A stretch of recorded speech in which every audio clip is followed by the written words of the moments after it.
Hello, everybody. Welcome to the world's absolute greatest Bronze Age Spider-Man podcast produced in Windsor, Ontario. Here comes the Spider-Cast. I am your co-host, Mike L, and as always, I'm joined by Joshua Mervell, and today we're going to be taking a look at Spidey comics from September of 1986. That's right. Unfortunately, G.I. Jolie is here, but she didn't read the comics. But hi, G.I. Jolie. Hello, friends. So feel free to throw in your 2 cents whenever you feel the need, but I yeah. will. Do you have the comics open? Yeah. Yes, I do. Sweet. Okay, cool. However, G.I. Jolie, yeah, she is technically doing work right now that is due tomorrow, so yeah, we don't want to keep you from your work, but feel free to pipe in whenever you want. But anyway. I want to keep Jolie from her work. Yeah, I kind of want to. Speaking of, we have I want Becca to keep you from her. You don't want Yes. that. No one will hire you ever again. Bro. Oh yeah, speaking of, we have Bex Luther with us again. Thanks for joining us, Beck. Yo, what up? It's me, boy.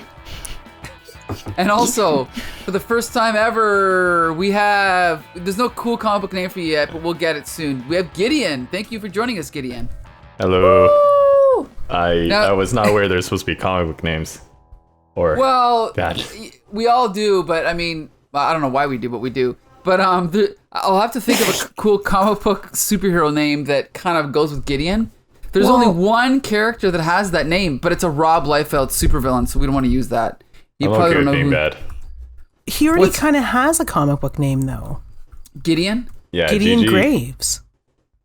Gideon Oh. Gray. Oh, right. I It's forgot very, about that guy. very Scott Pilgrim.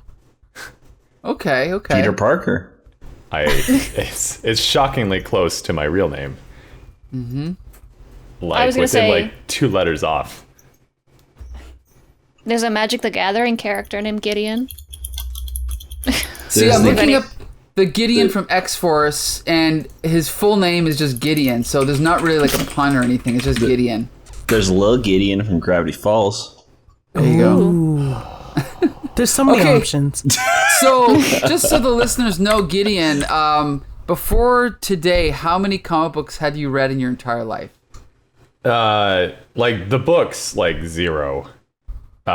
Like newspapers, also 0. I just specified. Thank you for the clarification. But you've seen, like, yeah. you've obviously opened a paper and seen, like, Charlie Brown and Calvin and Hobbes and all that stuff, right? I've seen them. Like, you know what? Yeah, I know what comics are. Yes, Okay. yes, let's say yes. Seen them with my eyes. So, I know that we've had this conversation before. So, as far as entertainment, what do you usually do, or what did you do as a kid for entertainment? I think I just did the standard tomfoolery kid about, like, get lost in the neighborhood and, like, not being able to find your way back in the woods. But, like, you eventually find your way back. And then you do That's it a again standard every thing. day. Yeah, I don't think I did that, but I grew up in, like, the Steven Spielbergian suburbs where, like, the farthest you could get lost is, like, a forest that was, like, 20 feet by 20 feet. So, I couldn't really go far. Understandable. Have you tried ki- going upwards? What Like, kind get of stuck- neighborhood get did you stuck grow up up a in? tree. Like, what was it like a rural area or? Yeah, I guess it was like a suburby-ish. It was just on the outskirts of London. There was like a big cool. foresty area behind the house. That's very cool. But then once you moved to the inner city, it was like, oh, here comes boredom. Also, good lord, I need to find friends back then. That was its own challenge.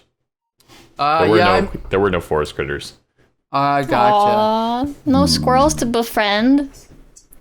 Yes. It's just a real life Snow White. Oh man, it was fantastic. So It didn't have any implications on my later life. Did you name any Sure. of your friends? Yeah, there was like there was a rabbit or two. I couldn't really tell them apart, so like they were both just called Sniffy. that's awesome. I didn't realize that there was 2 until one of the sisters pointed out. Oh yeah, there's just another one over yonder. It's like, what does yonder mean? That was a different story. But yeah, it's like, oh yeah, there's 2. Well, I guess they're both Sniffy today. And then a week later we left. That's very sad. Aw, that's too bad. I'm sure Sniffy misses you every day. I hope so. I gave him some very, not rabbity-like food that I didn't want to eat at dinner. Squish it in the palm of your hand and then just throw it out there, and there'd be Sniffy. Hey, Sniffy, you want my meatloaf? Oh, man. Hey, Sniffy, do you want my scone? I didn't like scones. I don't even know Wow. what scone is. What's scone? Yeah, scone's like it's a type of pastry. Okay. A very, very dry pastry. Okay. Yeah.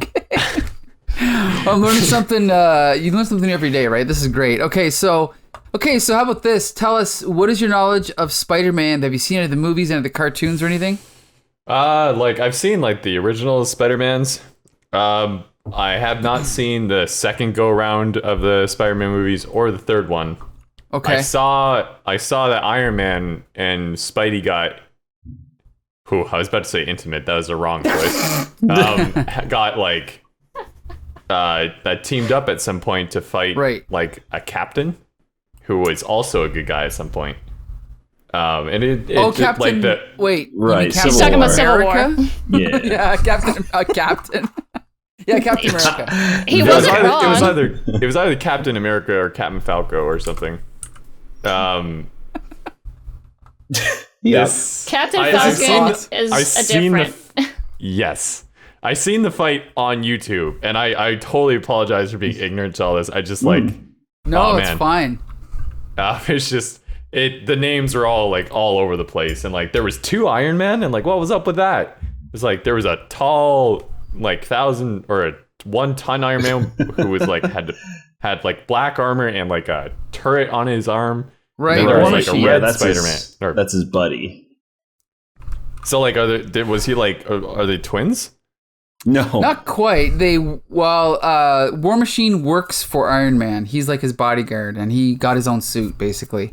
in the the comics. comics. And in the Not in the movies, movies. he's like he's part of the military and Tony Stark's friend, so they kind of like team up and they're Iron Men together. Yeah. Oh, like Robert Downey Jr. like Tony Stark, right? Right, Yes. right. Ah, Yes. sweet. I know this. So okay. So you have a rudimentary knowledge of Spidey. That's cool. But you never read a Spider-Man comic, so this is a new thing for you. So we definitely want to thank you for coming on our show. Right, this is great. Yeah. Oh, We no like problem. to have So we're just gonna jump right into Web of Spider-Man. Now I don't know if you knew at the time, but there was in the 1980s there was 3 monthly Spider-Man comics. As actually technically 4. There was 3 regular ones and then a 4th one that reprinted old stories. So obviously Spider-Man's always been really popular, and he was definitely popular in the 80s. So this is Web of Spider-Man, which was this was the newest one of the bunch, probably the Right. least most popular. And occasionally, like this month's, there was a 4th book, which was an annual. So Right. most of the books come out. These books come out monthly, but each monthly series has one annual issue as well. That's kind of like a giant-sized, like special comic. Right. So that's what the Web of Spider-Man annual is this week. We're talking And about too. It's almost never good. Yeah, it's not often that it is. No. So Josh, you're gonna summarize this one for us, right? Yeah. Okay. So we're catching up with Spider-Man Peter Parker as he returns to his apartment after the big explosion in the like underground city and this like kind of crummy story that just happened.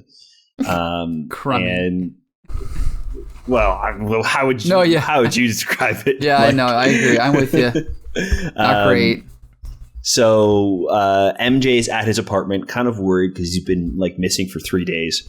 And he rolls up and she makes him some soup and she's like trying to get answers from him. So then we kind of flash back and the rest of the issue is like a flashback and it's told through Peter Parker's point of view as he's recalling the story to MJ.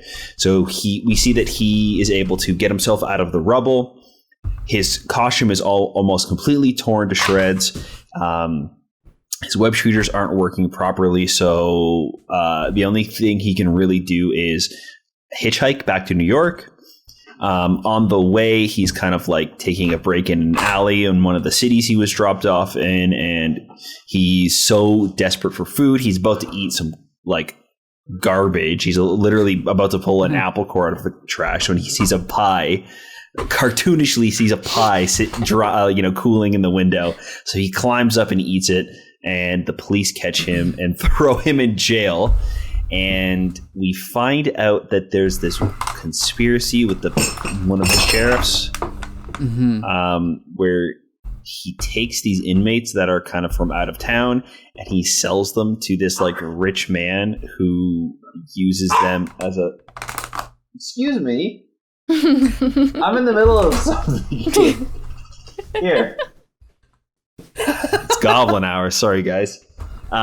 So in what's that movie called? Or the story is The Most Dangerous Game. Is that what it is? The Most Dangerous Game. Yeah. So it's very much just kind of like a ripoff of that, where he's got these like spaceships and these guns where he uses to hunt these inmates that are sold to him for only $500, by the way. So he's kind of like, Peter is trying to escape this deadly mansion. As the police officer that brought him in, she goes there to kind of investigate because something doesn't seem right. The two of them escape and take down all of the people there, and she lets Peter go. We cut back to Peter as he's like finishing up the story, and he passes out. MJ leaves him alone, and then we cut to like the next day. Peter is kind of like explaining himself and saying what happened to Joy and JJ, who sent him on this like assignment. And then we get this weird epilogue as well. Right. While he's on his way home, he's waiting at the subway, and somebody pushes him onto the tracks, and he's able to jump out just in time. But he's really kind of scared and spooked right now, not because somebody pushed him onto the tracks, but because somebody was able to push him onto the tracks, and his spider senses didn't go off. Now, I'm going to have to cut in for a second, Josh, and ask you if you are aware of the significance of this epilogue and who it was that pushed him off of the thing there onto the train tracks. I'm assuming it could be Venom, but that doesn't... This is the first appearance of Venom. There goes my guess. Oh, look at that. Gideon knew. How did you know, Gideon? No, I was going to guess like Tony Stark or something. Shoved him. Captain Falco. No. The only reason I was kind of iffy was because I thought that Venom didn't start appearing till like the 90s. He first appeared in full appearance was Amazing Spider-Man 300, which is about 20 months away. But David Michelinie was already setting it up here. But it took him a while to like finish the storyline because he got moved over to Amazing Spider-Man. Then they had to do the marriage, so it kind of like derailed, so to speak, his plot. But yeah, this was Eddie Brock's first appearance. Yeah, pretty cool, eh? Yeah, that's awesome. So I'll just say quickly, this comes off. This is basically 3 issues in Webb, plus it crosses over into the other ones, and I'm just glad the story's over because we all agree it started out okay. It got weird, and now it's got even weirder. Like, it's almost like David Michelinie ran out of ideas. So he's like, okay, first I'm going to rip off Fletch Lives. Then I'm going to rip off the world's most dangerous game.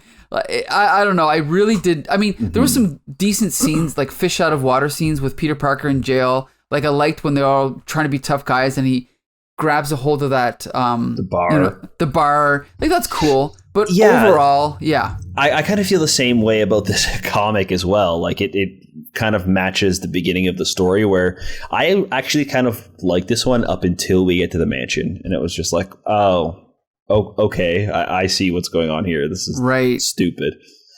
I really love the stuff of Peter talking to MJ in the apartment. Like it felt like a real conversation, which is pretty rare. Like it's...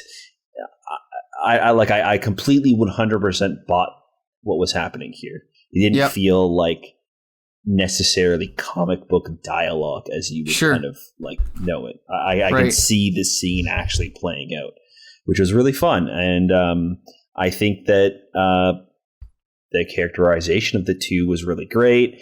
You can kind of get the sense that Peter's ignoring MJ, but it's not because he's being like a dick. It's because he's just rattled. You know what I mean? Like everything that's happened to him. So it's not played off as like, somebody's writing Peter poorly. It's just that it just kind of like showing how out of sorts he is and how razzled he's feeling. Right. So,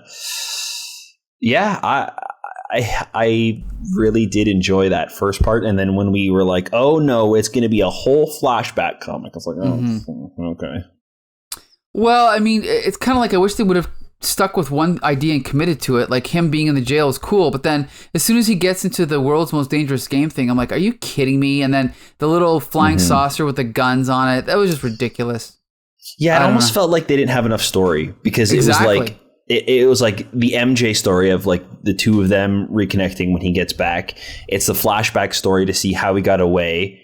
And then it's the dangerous game story. Right. And then afterwards we get the Daily Bugle stuff. And then again, we get like this snippet of like him getting pushed into in front of the tracks, right? Right. Or onto the track. So it, yes, at times felt also just like different stories. Cobbled together. Yeah. Bex Luthor, what did you think of this one?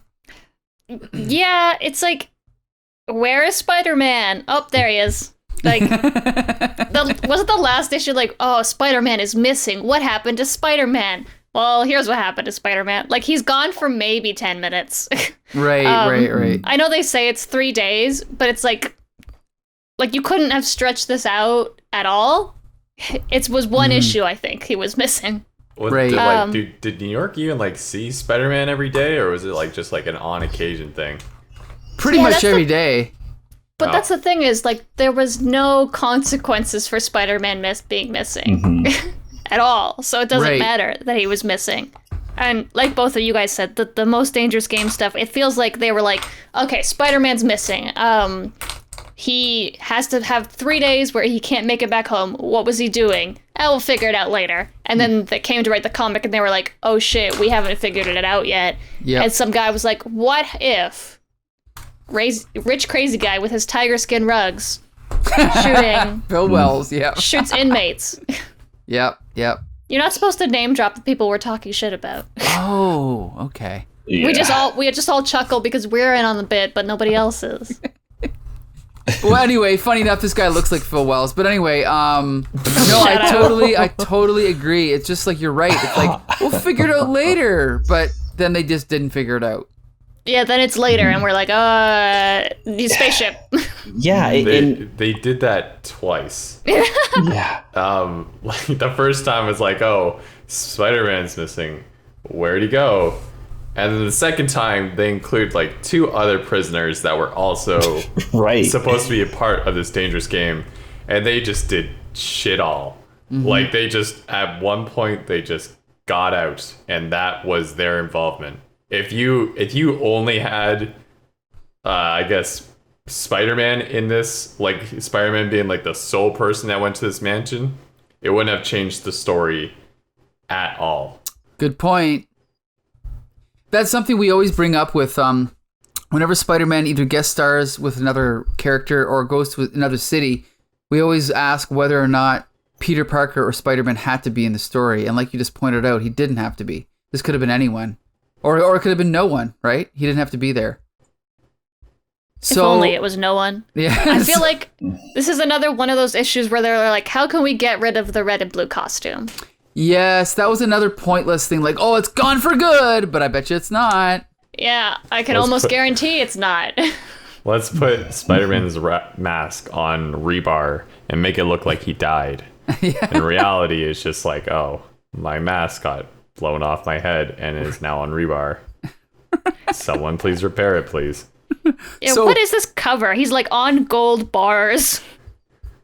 Yeah, good. No, those are bricks. Yeah, but colored like gold bars. Right. They look like a giant pile of golden notebooks. Good. Ooh, you need to leave.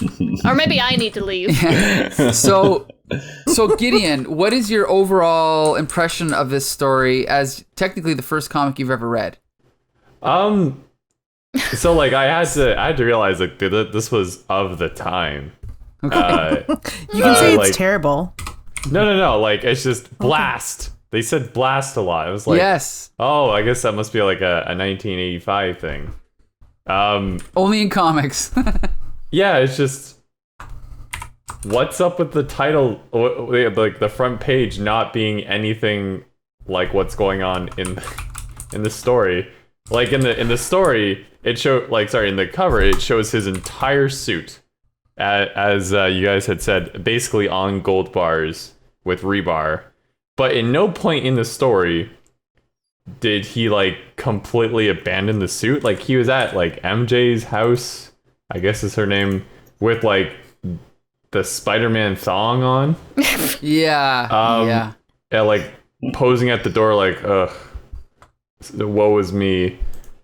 But like, how did he manage to keep those on this entire time? Like, didn't they give him like jail fatigues? This is a weird one. Yeah, I think he got. He got the jail uniform, and then when the police officer let him go, she said, "Here's what little possessions you had." So he said he ditched the jail uniform and put the spider thong back on. And the coat he stole from some man. Right, from the farm. Right. Yeah. There's no such thing as pure good. Just a guy that steals a coat from some poor farmer, I think. So, Yeah, like, go ahead, Just Becca. just keep the jail, like just keep the gray suit. Put on a jacket. Yeah. So, Also, where on earth is the volcano? oh, this like- we don't know. Oh, you know, it's like Appalachians? Detroit. Well, yeah, the Appalachian Mountain Range, basically. Yeah. So, I don't know if there's actually Yeah. volcanoes there, but there's mountains. Yeah, this is not like the beginning part was not in New York, which is why he had to hitchhike. And it wasn't a volcano, it was a supervillain named Magma who blew it out. Yeah. So it was Oh, kind of a Got it was magma and a mountain, which you would think would be a volcano, but not. Bro, what? Yeah, we probably won't see magma again, so not too worried about it. Oh, I hope not. Which is wild because they never defeated him. I don't think he defeated No. him, right? He's just gone now. I think it rained. Yeah. Yeah. Roxxon was just like, yeah, we're out. We're gonna not we outie. have our giant secret base here anymore, because I guess the National Guard showed up, I think is what Peter says. Here is some soup. Thank you. So Gideon, what was your? I know you said it's of the time. So, what's your impression of the story and the dialogue in this issue? It's hard to say. Like you guys it was kind of all over the place. Like there was a slight question of morality, which I say slight, I mean like a giant death robot just killing people. But like at no point did Mr. Parker have any difficult decisions to make. Good point. Like it was just like, I guess I just have to do this, and I'll hitchhike my way back home. And then, okay, I dodged the death robot. Let me take out the operators of the death robot. And sure enough, he just coincidentally also saved the damsel in distress, who was like, I thought she had this situation pretty locked down, had it not been for the other two useless prisoners. I don't know. It didn't seem like a Spider-Man-y thing.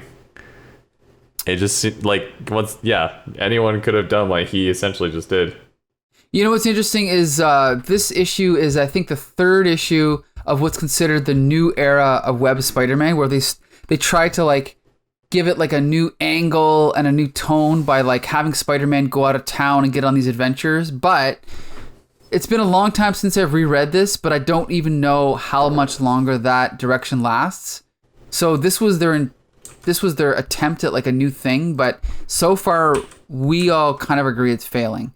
It sounds like you agree it's failing as well. So, well, it's like take Spider-Man's one big advantage of having tall buildings and like the ability to swing off them, and then like you just have a guy that's really good at gymnastics.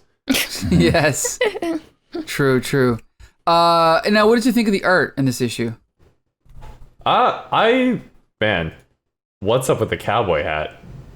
Like, for real. the big red Arby's Yeah, hat. like this guy must be related to like the guy in the big yellow hat, except he's the yellow guy with the big red hat. Right.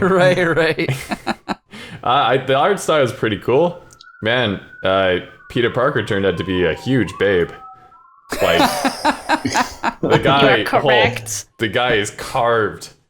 This is not the nerd in high school who got beat up. This is the guy that beat people up in high school. Yeah. He was a. That's a good point, because Peter Parker, when he was created by Steve Ditko, he was drawn to look like skinny and nerdy. And then John Romita, once he took over, he made him beefier and more handsome. And most artists have drawn him that way ever since. And personally, I think he should be, skinny, nerdy guy. But what can you do, right? Well, like, here's the really fun test of this comic. If you were to show this like a random page of these comics to a random passerby and ask them, "Hey, what superhero do you think this is?" I would bet like they would say anything but Spider-Man. Good point. Interesting. Yeah. Like I'm not even talking about like his abilities or anything. It's just like the dude's a babe. Like, yeah. I don't know about you, but the movies, he was not a babe. Well, He was very much the lovable nerd who you didn't want anything bad to happen to. And don't get me wrong, I don't want anything bad happen to this guy. But like, it just kind of speaks to how much this is not Mr. Parker. That's a good, interesting point. No one's ever pointed that out before, but that's partly true, yeah. well, he is Mr. Parker, but it's like Mister. Mr. All Parker. capital letters. Yeah. Yeah. Yeah. What page is it? I think it's page 7, where he's like, just his bottom half of his suit is ripped off, and he's just got like these tree trunk thighs. Yep. Yeah. Those Oh, are yeah, big that's right, watermelon yeah. crushers. What the heck? You're right. Dude, Good point. I am 100% straight, but damn. The guy. He's a sexy dude. Spider-Man's sexy. Yep. I think like after page 7 or after page 8, it just him being Spider-Man just never occurred again. Yeah, good point. Well, he did lose his suit. I mean, that's partly the point of the story, is that he lost his red and blue suit. I don't know if you know about this, Gideon, but he had a black suit for a while, and he had an alien black suit, then he had a regular black suit, then he had both, and now they're trying to just have the black suit. So that'll last about a year, and then he'll go back to the red and blue suit. So, anyway. Okay, so like he was like poison or something? No, opposite of poison. Not antidote. Cured? Venom? Venom, that's the word. Yes. Opposite Yeah, of well- poison. Yeah. So sorry, like the opposite, like you bite it and you die, it's poisonous. It bites you and you die, it's venomous. Look at this. Right. That's why God. Gideon's I got here. it. Yeah. It's just the opposite of biting something is it biting you. Yeah, sorry, got that you. makes Yeah, way more sense no. in my head. So Spider-Man gets like this alien comes from space, and it joins on Spider-Man's person and becomes his new black suit, and then he loses that very quickly, and then his girlfriend at the time, Black Cat, was like, I like the black suit, so she makes him a black suit.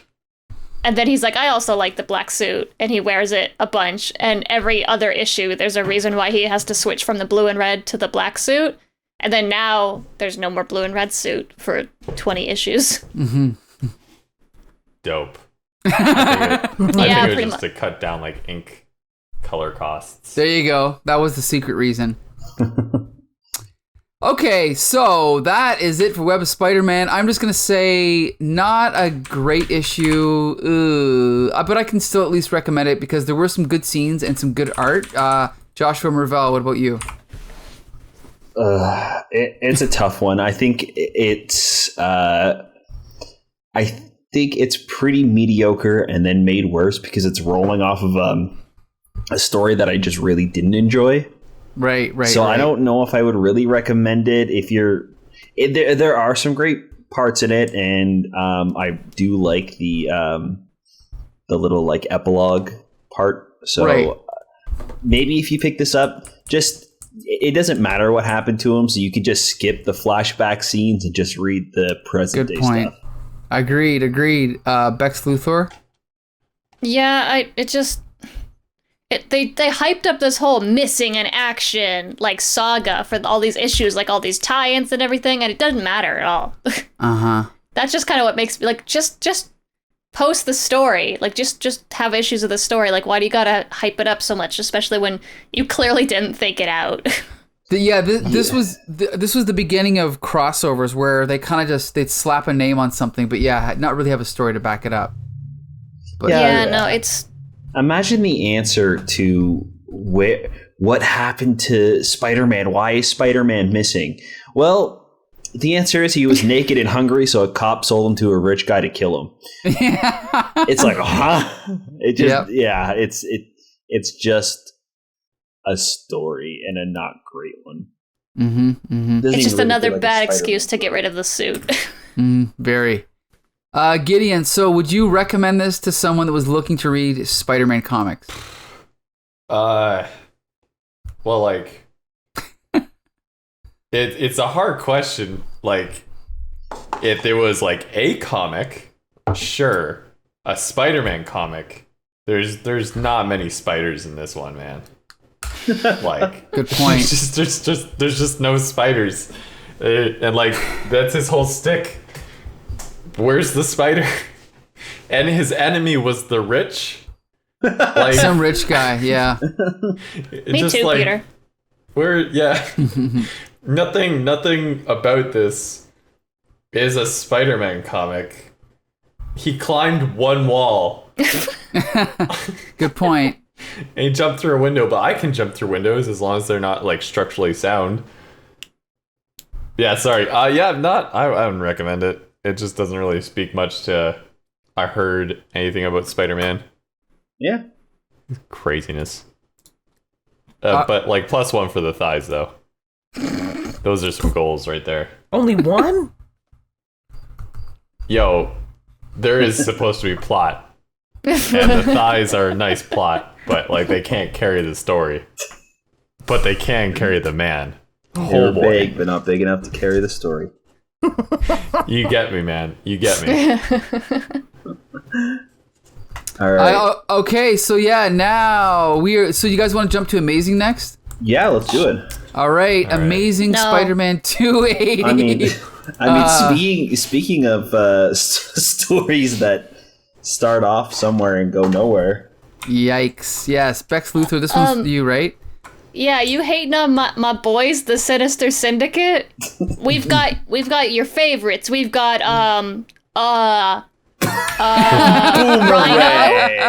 Boomerang. We got the Beetle. We got that one guy that goes super fast. Speed Demon and Hydra Man. Also, Silver Sable's back. Yay. So yeah, this is another one that starts off and then is a flashback, isn't it? Yeah. I don't like. Why did they all do that? Anyway, so we start off and Peter is with Silver Sable and they are being attacked by the Sinister Syndicate, which consists of Boomerang, not Captain Boomerang, Hydra Man, the Rhino, the Beetle, not Blue Beetle, and Speed Demon. A team of 5 people and 3 of which I don't remember ever reading anything about, but you know, they've got personalities. So Peter and Silver Sable are in like this carnival and they are fighting the entire Sinister Syndicate. And then we go immediately into the flashback scene of how this came to be. And Peter has come back to New York after his trips wherever he was in Webb of. I don't remember what city it was. And he sees that Silver Sable has taken an ad out in the paper. It's like Spider-Man. So he goes to visit her. She's on a date. He interrupts the date. She cancels the date. He immediately starts eating her sandwiches. And he interrupts her date to be like, why are you looking for me? And she's like, I want to hire you. And he's like, I'm not for hire, and leaves. So like, cool conversation there. So he just shows up, ruins her date, and then says, no, I won't help you. I was like, you could help her for not money, but whatever. Because obviously she wants help catching the jack-o'-lantern, and Peter obviously doesn't like jack-o'-lantern. Right. But then we switch right over to Flash Thompson, who is still incarcerated because they believe he is the Hobgoblin. Right. And Shashan has gone to visit him. And she is not happy, obviously, with the way things are. They're trying to get her to testify that he's not the Hobgoblin because they've been living together for the last year. And she says, absolutely not. And she is furious about it. She's like, no way, Flash Thompson. You're cheating on me. And don't you remember when you slapped me across the face? That also happened. So no, you can rot in jail for all I care. Shout out to Shashan. And just as she's leaving, Betty Leeds shows up, the woman that Flash was cheating on her with.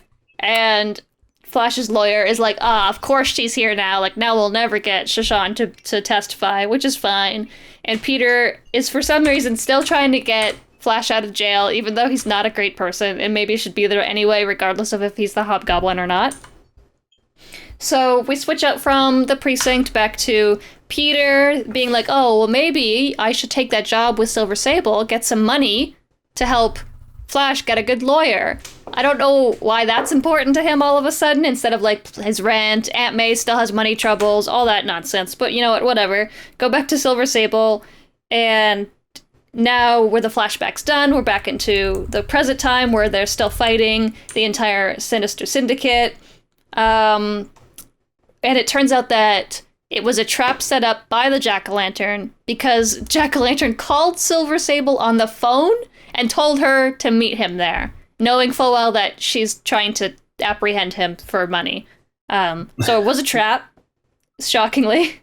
And they're getting their asses kicked by a team called the Sinister Syndicate, led by the Beetle. So that's good job, everybody involved here.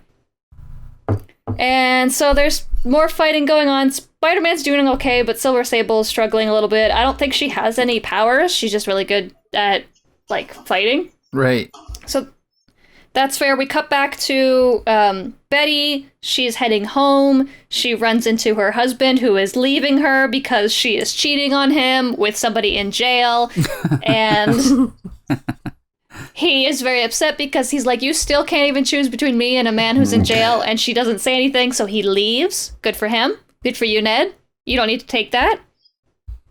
And then we have another flash over to a home with a bunch of people that we don't know, and then all of a sudden Sandman's there.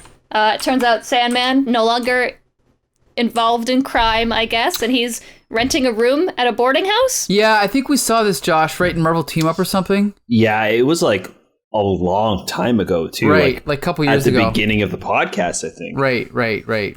Whoa. So yeah, that's what set this up. That's 101 episodes ago. Yeah, like it was super early on, and I think it was the Thing, right, that was helping him reform. I believe so. If I remember correctly, yeah, it was. So it was. That was when Thing was hanging out with Quasar and all that. So that was pretty early on. I should also point out that story was written by Tom DeFalco, so that's why he picked up the thread of the subplot. But anyway. Yeah, because I was going to say, the whole time I've been on this podcast, I have not seen Sandman once. So I was like, oh, it's Sandman. That's fun, I guess, for one page. And then then forget Sandman. We go back to the fight at the carnival where Silver Sable and Spider-Man. Silver Sable, turns out to be a great shot, but the Beetle obviously has superior armor. So they've got to figure out like a tricky way to defeat them. And it's not happening yet because we still have more pan-overs to do. We have to pan over to the Kingpin. We got to pan over to Mary Jane at a fashion show. We got to pan over to a man holding a pumpkin. Ooh, who's that? Who could it be? We got to pan over to the Rose talking about Hobgoblin again and Jack-o'-lantern wanting to take over for Hobgoblin and that nonsense that's happening. And now we get the finale for this fight that's been going on every other page in this issue. At this carnival, they go hide in this... Peter Parker or Spider-Man and Silver Sable go hide in a roller coaster to catch their breath because they are getting their asses kicked because Silver Sable's ankle hurts. God forbid. And they're like, don't worry, we'll be safe in there. It'll be too dangerous for them to destroy this roller coaster with us in it. And they immediately would destroy the roller coaster with them in it. And then it causes a giant explosion. Which even in Sandman in the Suburbs is like, whoa, what's that? That's crazy. I don't know why Sandman's reaction's important, but it is. And then we pan back over to the actual Hobgoblin, because we all know Flash Thompson is not the Hobgoblin. And it's implied that whoever the Hobgoblin is, Mary Jane knows him, and they're hanging out, and we're like, oh no, Mary Jane's the Hobgoblin. And then Sinister Six, or Sinister Syndicate, sorry, they've got the upper hand on Spider-Man and Silver Sable, and that's the end of the issue. Mm-hmm. So... Wow. I just want to point out a couple things here. So, Gideon, for you that doesn't know, at this point... I'm not a great person to call on initially. No. I just got to explain one quick thing. At this point, they were building up the mystery of who is the Hobgoblin, okay? But the problem is the guy that created the Hobgoblin quit the book, and the new writer that came on completely changed, his intent. And so in this issue, they're setting up a couple red herrings, and I don't know if you noticed this, but this is the first time we've seen Roderick Kingsley in a long time. So when we see Mary Jane... He's been mentioned quite a bit, though. Yeah, he's been mentioned, but we haven't really seen him. And so in this issue, we see the overhang thing say Kingsley Limited. We see Mary Jane doing some type of model shoot. We see her talking to Roderick Kingsley, and he's kind of like poking his head out of a door, so we don't know what he was doing. And then it cuts back. But who's he talking to? Becca, who do you think it is? It's the Hobgoblin Jack-o'-lantern. But wait, they're two different people. So who could it be? It's one or the other, right? We don't know. Right. Or there's two Hobgoblins. We also do know that MJ's been employed by Roderick Kingsley. Right. Yeah. So this is then. So then we add to the mystery. And then we get the scene near the end where somebody who is the Hobgoblin comes out of this building, and then Mary Jane sees him on the street, and Mary Jane recognizes him. So is this supposed to be Roderick Kingsley, or is it supposed to be Ned Leeds? Well, we know it's supposed to be Ned Leeds, but it's I think it's kind of cool the way they do it, because if this was a movie, you couldn't have an actor saying their lines because you'd recognize their voice. If it was a book, you could probably do it. But I think it's kind of funny how they show half of his face, but because all the characters look exactly the same, we can't tell who it is. But it's a white guy with a bad haircut and a trench coat. Shit, that doesn't narrow it down, does it? So, Josh. Okay, so I'll just say this issue. There was things I liked. Let's put it this way: anything with Silver Sable and Spider-Man fighting the Sinister Syndicate was boring. Everything else I thought was okay. But I just thought this whole stupid storyline with these B-list villains teaming up, the fight, the flashback was pointless. I just thought it was kind of just generic DeFalco Frenz stuff, but then with some good stuff littered in. Josh, what did you think? Yeah, I thought even some of the other stuff was not great. Like, I did kind of like Sandman, kind of catching up with him, but then everything else, I'm just like, I don't know. I don't really care. Right. The Kingpin, like the like single panel with Kingpin, I don't really care about. Catching up with MJ at the thing, I was just like, whatever. Like, I'm like, get back to what you were trying to set up before. Right. You know what I mean? Like, it felt weird that they were doing where they're telling the story through a flashback, but then they're not focusing on that story. They're like interweaving it with so many other things. And it just feels like almost like two different stories at times. And they're not really connected. Oh man. Okay, Gideon, you got something to say?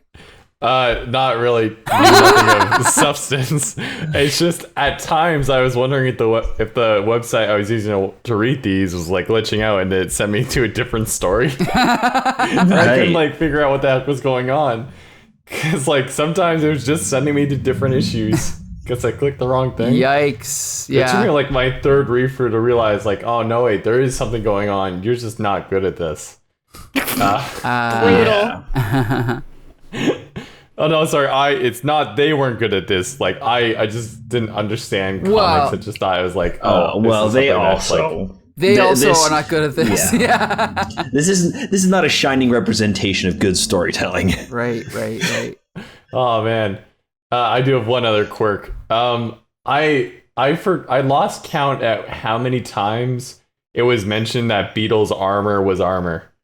Like, man, they kept referencing my armor's invincible to bullets. Also, you can't kick it. Also, good luck punching me. I have armor. It's like, man, you look at Rhino. That guy probably has like skin deep. You don't see him bragging about it every single time. He wants to get back to normancy. You just shut up about your armor for once. We get it, man. Like. You have anti-flame armor, you got anti-kick armor, you got anti-punch armor, you got anti-silver armor. It's like, give it a rest, dude. Like, stop giving away your edge. Sorry, that was my rant. I didn't like the Beetle. He was kind of a dick. just shut up and fight. So definitely we agree the story was confusing. Did you enjoy any parts of it at all? Oh, man. He's furiously searching. Yeah. Nope. Didn't like that. Oh, like I'm just like quickly looking at all the characters who I just weren't familiar with. I was like, the Flash thing probably did require a backstory. Oh man, I don't get what this. Oh, you know what? Now I realize what that was. On page 10 of the comic. At the bottom panel, there's these two red things in the background that seemed like they're coming from someone. I couldn't understand what it was, and I realized it's now just the amusement park. And it's like I totally thought I was missing someone's like ultimate weapon or something. Oh wait, like you mean when Spider-Man's fighting the Rhino, or Well, like when Saber and Spider-Man are like facing off against the Sinister Syndicate, is how I imagine they would say it. They had these like weird giant peg things in the background. I just couldn't understand what those were. Oh, they're like the carnival ride that spins you really, really fast inside of capsule. But it looks like it's coming out of Boomerang's back like they're weapons. And then I just couldn't understand what the hell was going on with that until like a second ago when I was trying to understand the rest of this book. It was a great analogy to what was going on.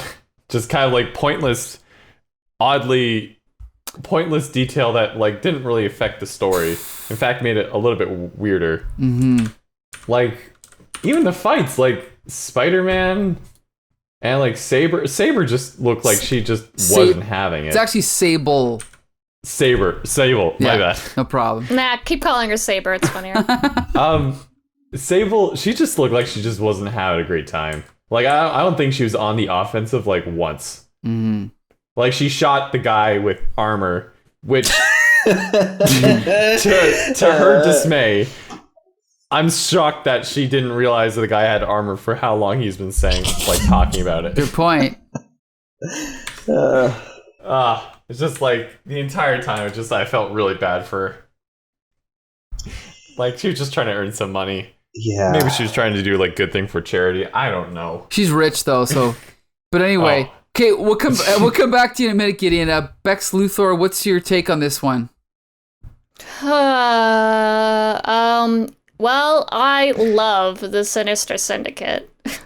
You give me 5 D-list villains and put them all together, and they just can't cooperate in a really bad teamwork scenario. I want the backstory. How did these 5 decide that they were going to team up? How did Jack-o'-lantern pay them to do this? I want to know that. I don't give a shit about Silver Sable, about Spider-Man, about Kingpin, about Roderick Kingsley and Hobgoblin. I don't care about them. How did the Boomerang meet the Beetle? I want to know that. I will never learn that. So, that's disappointing. Yeah, also Hydro Man's there. Let's not forget. Yeah. God forbid. I totally agree with you, though. I think that it's a shame that that's not what the focus of the story is. And it's also a shame that Jack-o'-lantern's not a part of it. Like, it's a weird, like, subplot. And I also think the beginning with Spider-Man going to meet Silver Sable and then refusing work doesn't make any sense either, because the whole issue before this, Amazing 279, was that the whole thing was that Silver Sable couldn't find Spider-Man. She's putting out an ad in the paper because he's missing and she needs his help. And it's like he shows up after being missing and nothing's happened yet in her story, and she goes, "Hey, I need your help." And he's like, "Nope." It's like, what was the whole point of him being missing then? What was like, you know, like, why did we have to have a story with Silver Sable where Spider-Man is missing just for him to show up and nothing bad happened because he's missing? Good point. Imagine if she had to go on this mission anyways, and it turns out that Jack-o'-lantern recruited a bunch of people to, you know, like, listen, I'm trying to mess with Silver Sable, and she's hiring Spider-Man now to dispose of me. And I know this because she literally put it in the paper, right? I'm tired of fighting Spider-Man and losing. You're tired of fighting Spider-Man and losing. Let's team up together and take him on at the same time so we can guarantee that we take him down for good. Mm-hmm. You know what I mean? Like that. Sure. So now Silver Sable has to go on this mission to try to stop Jack-o'-lantern by herself. And it turns out, he's got a whole team of buddies now. I'm completely outmatched. And we can have like some sort of danger there because Spider-Man is missing. But no, we have just this weird, like, jumbled up mess that doesn't make sense with the context of what happened before. It doesn't really make sense of what's happening now. Why Jack-o'-lantern got this team together to like screw with Silver Sable, I don't really know. I don't understand his like motivation for that. Where is Jack-o'-lantern? Why is he not in this comic? The whole thing is she's trying to get rid of Jack-o'-lantern, and we see the Hobgoblin more than we see him. Yeah, that's a good point. It's a mess. It just feels weird. Yeah. Mm-hmm. Yeah, that's definitely it's too I feel like they've been doing that a lot, where it's too many little stories that don't matter to the plot. It's like, okay, we get it. You're trying to set up like Flash he's still in jail. That's great. But like that panel with Kingpin, so dumb and unnecessary. It exists purely to make you buy the Daredevil comic. Right. Mm-hmm. Absolutely. Yeah. Which it's only there to be like, oh, this is what's happening in Daredevil. Isn't that cool? Don't you want to check that out? Kingpin's doing some stuff. No, I don't care. I don't care at all. I care about Spider-Man. That's why I'm reading Spider-Man. Yep. Yeah. I agree. Even the like Flash, Thompson, Hobgoblin stuff, I think at times is a little bit distracting. And I know that's currently going on right now in Spidey Comics, but it has nothing to do with the regular plot. And for the amount of times that we cut back to it, it does feel like a completely different story. Yep. You know what I mean? Like, and again, I understand this is happening right now, and it's only because I've been reading it for the past 2 years or whatever. You know what I mean? Like, I'm caught up at this point. Somebody just jumping in, it's like, what the hell does this have to do with anything? Like, cool, good for this Flash guy. He's in jail. Like, it doesn't have anything to do with the main story.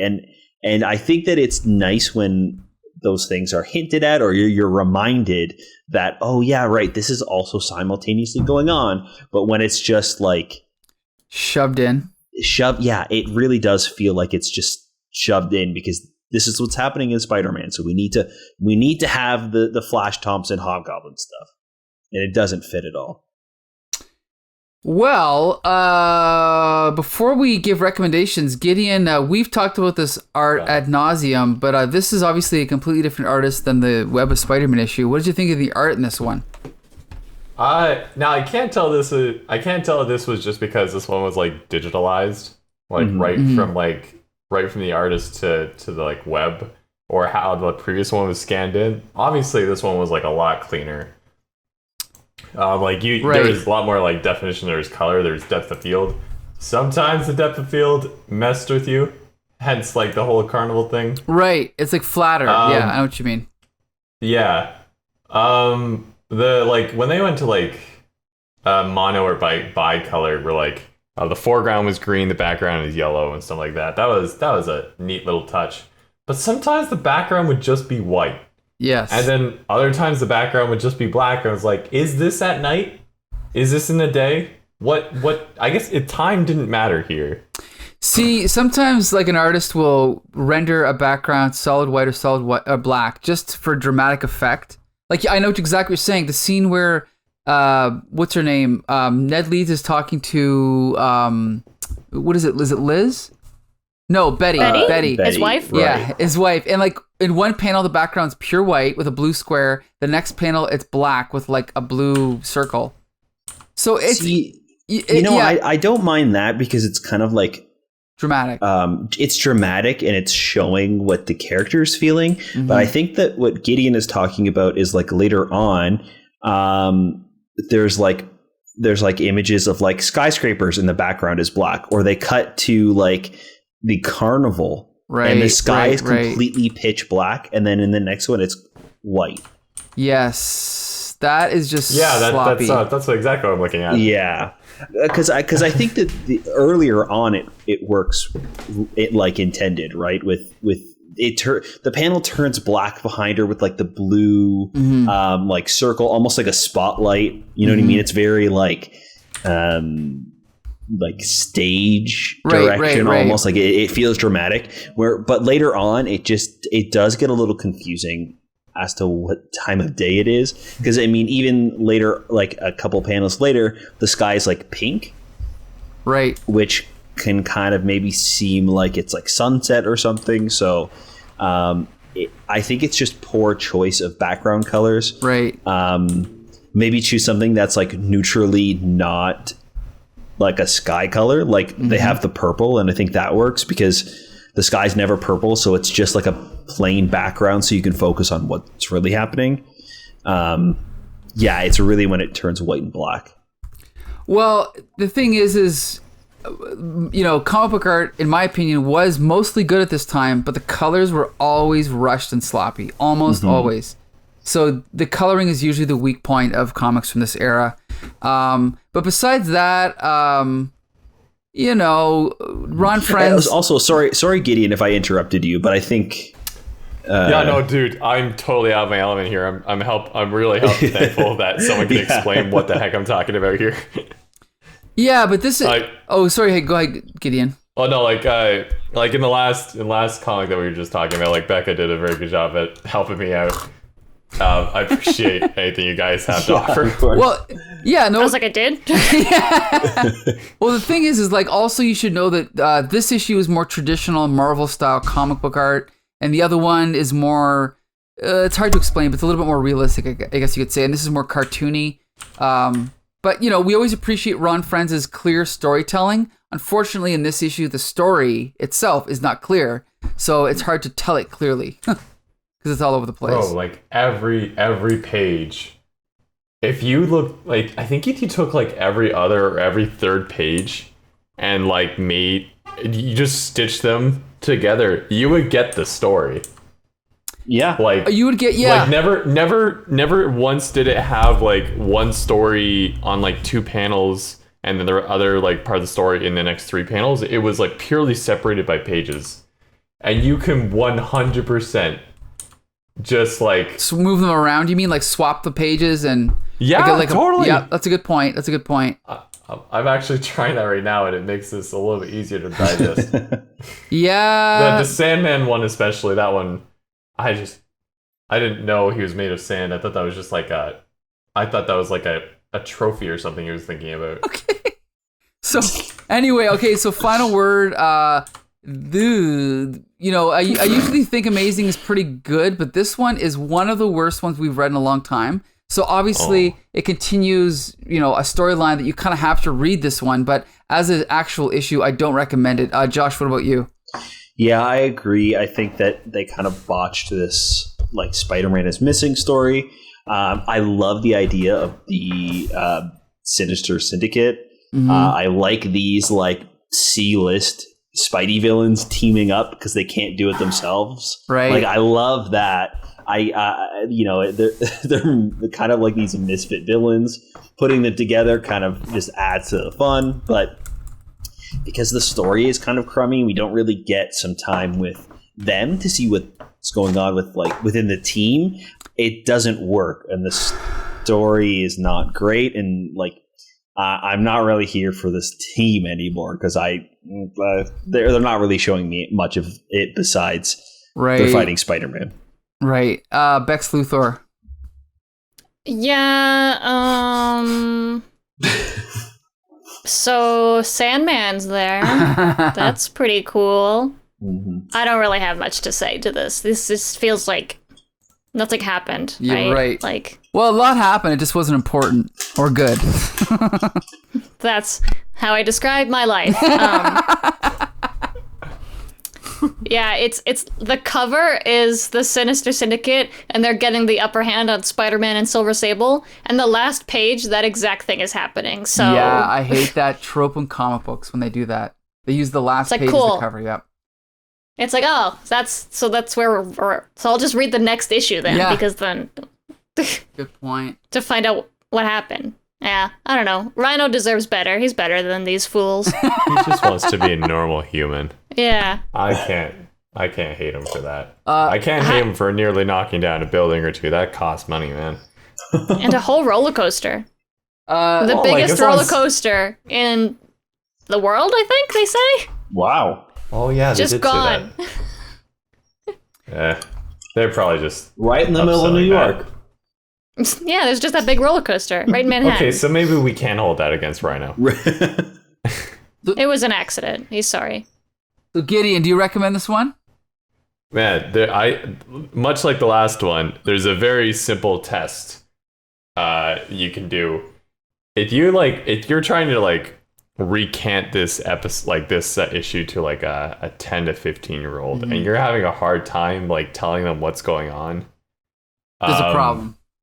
Like, like, you're just reading this out loud to them, and they're, like, confused, and, like, you're trying to really dumb down what's going on. Like, Rhino ran into a building, and then we're cutting back to Mary Jane. She's talking to a shadowy figure, and then we cut back to Sable.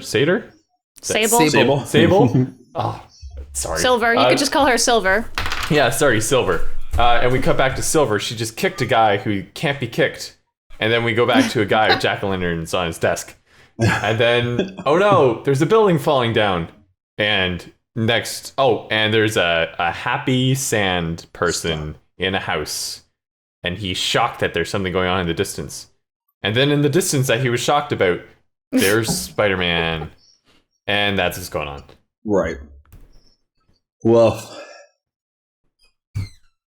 So it didn't pass that test. This made me, like, feel like I had very undiagnosed or unmedicated ADHD. And, like, I don't use that term lightly. It's just, like, I couldn't focus on anything. Yep. Reading this. There's just, like, there was nothing. You guys said it already. It's just nothing important was happening. I not once knew what the heck was going on. Well, if it's any consolation, Tom DeFalco will be leaving Amazing Spider-Man fairly soon. I don't want to give away. Oh my god! Yeah, I don't want to say what issue, but it's coming soon. No. Was this like? Oh no! No. Captain Falcon? What will we do? Don't go. No, Tom DeFalco, the writer. Yeah, Captain Falcon. Oh, so this doesn't have anything to do with Civil War. Yeah, the guy that No, Tom DeFalco, not Captain Falco, who doesn't the guy exist. that Iron Man and his twin are fighting. So yeah, Oh man, this is just like third grade all over again. Or like, well, there's Captain Falcon, and then just the Falcon, and then there's also Falco. is there Falco? Well, not in comic Not books. in He's a the- video game character. He's from Star Fox. Oh, okay. He's a- Smash! I know Smash. Yeah. They're all in Smash. We figured it Iron out. We Man's got in there. Smash? No. Oh. No, just Captain Falcon and Falco are in Smash. Captain. There's also Edie Falco. Got it. Okay. Man. Falcon Punch. Yes. Right? Yeah. There's a captain in both of them. Yeah. Yeah, and then there is Falcon in the comics, and he's also now Captain America. So I guess you You know what? Yeah, you know what? Everything Gideon has said is right. So Oh man, no, you just made this worse. I don't shoot. I'm sorry. this is Falcon? why when we explain comic books to people, they go, well, "I don't want to talk to you. Stop talking to me." And we go, "Okay, No, bye." I'm totally able to like try this out. But like you just spit like 6 people at me, and I don't know if any of them have anything to do with each other. They no, don't. they don't. I might need a pie chart. A pie chart. Like, do they overlap at all? Like, is there like any crossover between like Smash and Marvel? Falcon? No. No. So Captain Falcon and Falco are both in Smash, but Falcon and Captain America are in Marvel Comics. So these circles don't overlap. So this is not a very good pie chart. Yeah. No, but they there don't. is Marvel vs. Capcom, which is a video game. And they're in that. That's And I think true. and isn't Mega Man in the Capcom is Mega Man, right? Yeah. And Like, is Mega Man in in- Smash? Mega Man is in Smash. I'm not sure he's in Marvel versus Capcom though. I'm trying to 6th degree of separation this. Oh yeah. Okay, so I'm sure we can And make it Mike's work. like, what are you talking about? Yeah, I lost you like 2 minutes ago. But anyway, okay, so I think we gave recommendations. I think we're done with that issue, right? Yeah. Sure, Don't it's worry, fine. we That have 2 more to go. Okay, so now, Oh, can I preface this? yeah. You sent me the title of this comic as Alex or some dumb shit. No, Alex or some shit. Yeah, that's the one. Yeah, that's it. Well, And he was correct. Yeah. the thing is Is that the title? no. No. Yeah. The thing Oh. is this to set it up quickly. This storyline. You want to talk about like how they've been interweaving subplots in. This subplot has been building for several issues. It's just weird. Like Alex is an abused kid. His father invents a thing that disintegrates people. Alex accidentally gets mixed up with it, gains the power of disintegrating people, disintegrates his father, and now in this issue, that pretty much leaves us where we are now with this story. And what an amazing payoff. Yeah, we'll get to that in a minute. We don't want to spoil the ending. I want to die. We don't want to spoil the ending, but hold on a sec, okay? So first, we join in the middle of another ongoing storyline, which is the Foreigner, our favorite British supervillain. I don't know if you guys knew that he was British, but anyway. So Foreigner sneaks into the Kingpin's headquarters disguised as, I guess he's a homeless person? No. A homeless foreigner. Yeah. And, He's yeah. He's a basically- jazz musician? yeah, so basically, he goes in and starts chatting with Kingpin, and they're basically measuring dick sizes, of how tough they are and whatever. And then, I got a comment, like, this art is just beautiful by Mike Zeck and Bob McLeod, but we got this great classic splash page of Peter Parker's, as Gideon would call it, babe face, that was used in Marvel Universe as, like, one of his, like, pinups or whatever. And, Pinups. Hold on a not second. a pinup, but like, yeah, not a pinup, but like a panel from the issue that they showed of Spider-Man. Spider-Man swimsuit. Okay, anyway. So then we cut over to the Is this the teacher? That's not what I wanted at all. So this is the teacher that Peter Parker had been speaking with, who is the original guy that accused the father of abusing the kid. This is the same guy. So Peter Parker's kind of following with that. They flash back to a previous issue where, in a confused scene, Peter Parker or Spider-Man intervened, and then Peter Parker came. The guy misremembers. We misremember, so it doesn't matter. But then we cut over to this kid who's kind of on his own, trying to figure out what to do. Again, he's got his disintegrator powers. The cops see him. They see his hands glowing. They assume he's a mutant. He destroys their car. They call it in. And now they're going to call in X-Factor, who at this time, long story short, are the original X-Men disguised as people who hunt mutants. But we'll get back to that later, maybe. We cut over to the scene in the Daily Bugle, and it's funny because I read the scene and I barely know what happens. But Joe Robertson and his son and new daughter-in-law are talking to Lance Bannon, and for some reason there's this big sound effect, "Bacow," and then everyone disappears, but I guess that's the explosion of the car exploding. Okay, that's what that was. So anyway, Peter Parker changes into Spidey, jumps out the window, tries to figure out what's going on. He ends up tracking down the kid and trying to kind of negotiate with him to get him to settle down, but the kid keeps causing trouble, gets away from Spider-Man. The kid jumps in a cab, and then all of a sudden, the agents of S.H.I.E.L.D. are there. Gideon, do you know who S.H.I.E.L.D. is? Wasn't that the thing Captain America was holding? Correct. You were right.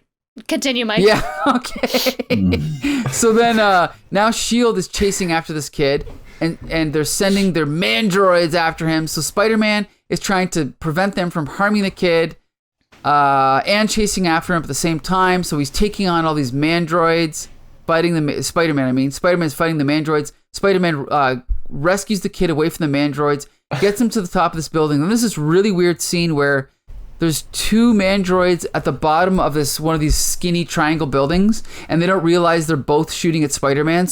But they also don't know either one is on the other side of the building. So Spider-Man uses that to his advantage and has them run into each other and shoot each other. And then, happy ending, Spider-Man, he rescues the kid. Everything's kid gets shot. He's dead. The end. The S.H.I.E.L.D. agents just murdered an 8-year-old kid. And then we roll credits. And Cinema. I'm super happy that we spent the last year worth of Spectacular Spider-Man cutting back to this little boy, interrupting the other stories just for him to get shot on the roof. That being said, in my defense, I don't know what S.H.I.E.L.D. is. S.H.I.E.L.D. is a secret agency of secret agents.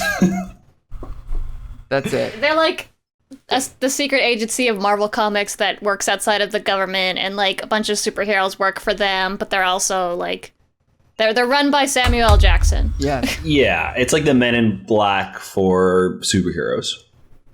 So I thought you were going to say Mennonites. Well, or just, Same they're just like Mission Impossible. Right, because it's kind of government run, but also kind of works outside of the government. They work with these extraterrestrial beings. They're kind of secret, like a secret society, but also not. So here's the thing. Child murder, is that infanticide, technically? Infanticide? I guess it is. Infanticide aside, this was easily the best of the 4 issues this month. So I actually did this issue. Huh? Huh? He said the word aside, and then he said, after he said the word infanticize, so it sounded like he just said something, the same syllable twice. Dead side to side. Oh, infanticide aside. Infanticide aside. Anyway. Infanticide is actually killing babies. Killing kids aside. Oh. Is it babies? So this is just whatever. It doesn't matter. He's not an infant. Besides, he's like what? Besides killing 26 12. in this? 26. He's 12. He's not 26. No, Spider-Man's 26. He's like 10. I'm talking about the kid. Alex is 12. Yeah. It's just murder. Besides murdering the 12-year-old, I thought this issue was great. To be fair, he did kill a mandroid, so. Yeah, so there you go. Which turns out to not be androids. They're just men in suits. True. Cool pun, though. So, okay, since Gideon, you've warmed up with other issues, now you can have the first review. What was your impression of this one? Oh, man.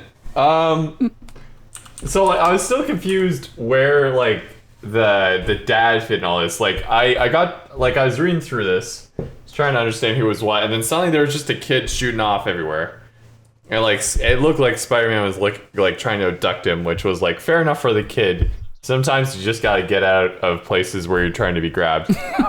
And then he went to like a New York cab, and the cab was like, "Yeah, dude, I'll get you somewhere," and like no thought of cost. I was like, "That's pretty dope with a cab." And then like a bunch of robots came out of snow somewhere with a bunch of tentacles. I was like, that wouldn't freak a kid out. That would also not freak Spider-Man out. But what do you know? It did both. Haha. And then, yeah, like, man, there's people inside of those things. They're like Iron Man 0.01. Mm-hmm. Return of the iron deficiency. Oh, I'm not great at one-liners. That one was really good, though. Yeah. Oh, thank you. Like, and then like I could see it a mile away. This kid was gonna get shot. Like, there is no point. I thought like, oh man, Spider-Man's totally gonna come out on top of this. Mm-hmm. And like those people just going around trying to shoot this kid. There's no way they're not gonna shoot this kid. And sure enough, they shot the kid. I was still a little bit disappointed in that, but like not overtly shocked. Mm-hmm.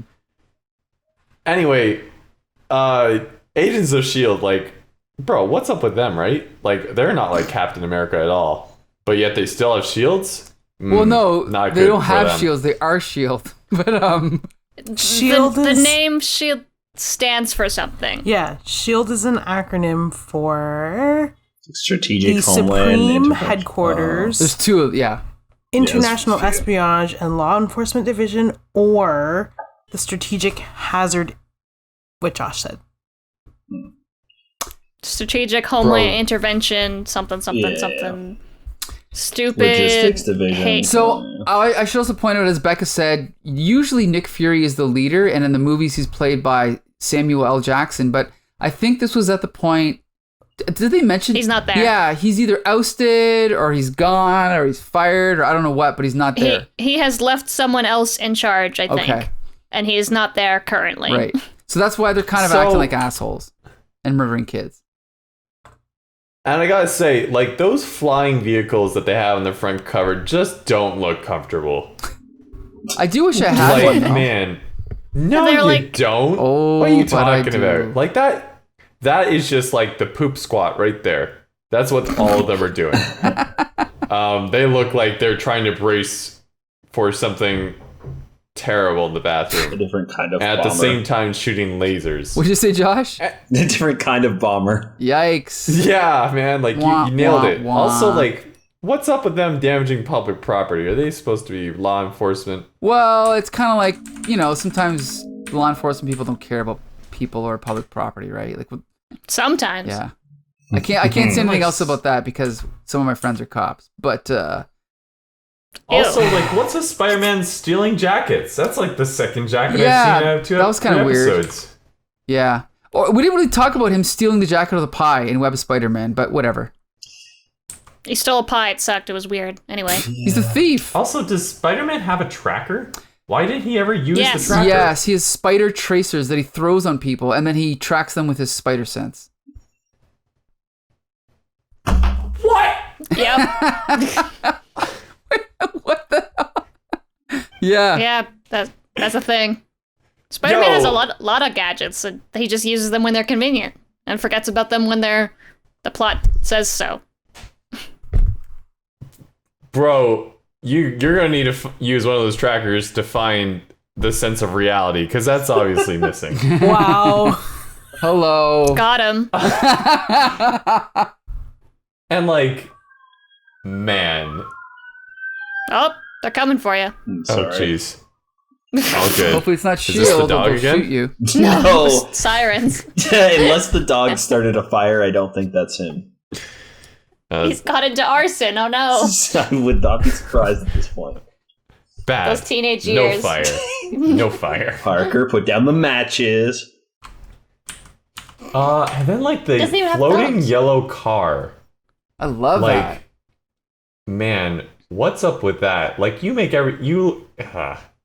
like pick a side. You either have complete ridiculousness, or just modify something that already exists to make it a little bit more sci-fi. Like the walking, socking robot boys, those are crazy dudes. But then you have a flying car that just has the wheels just turned down. Like, come on, what is this, Spy Kids? I guess they came up before Spy Kids. I'll call Spy Kids and tell them that. The Spider-Man comics ripped off Spy It's Kids. very Get Smart. Some of the technology, and then others, it's like sci-fi. So I get what you're saying. I might be just rambling on, so feel free to just like. Well, we can come back to you in a minute, but Bex Luthor, what did you think of this one? Man, I do not give a shit about Alex and his maybe death.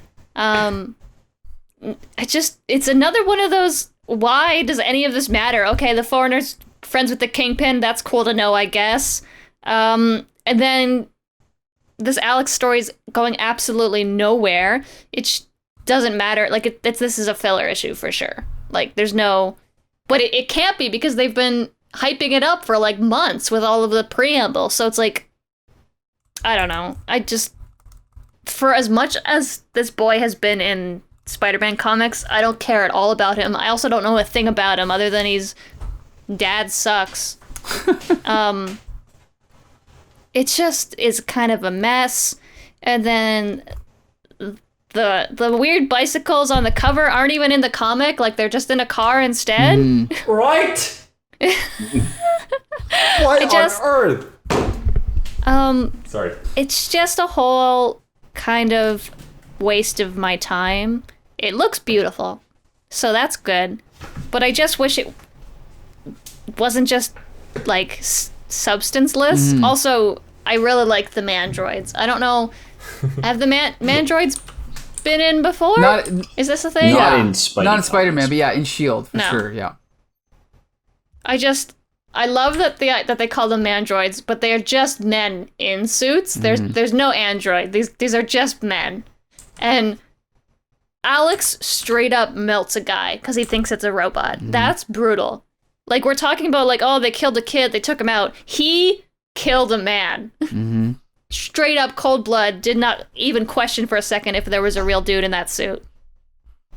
Also, spoiler alert, but he's not dead. I was going to say, I think he's not dead, right? Because, I mean, they even say Simon is still breathing, barely.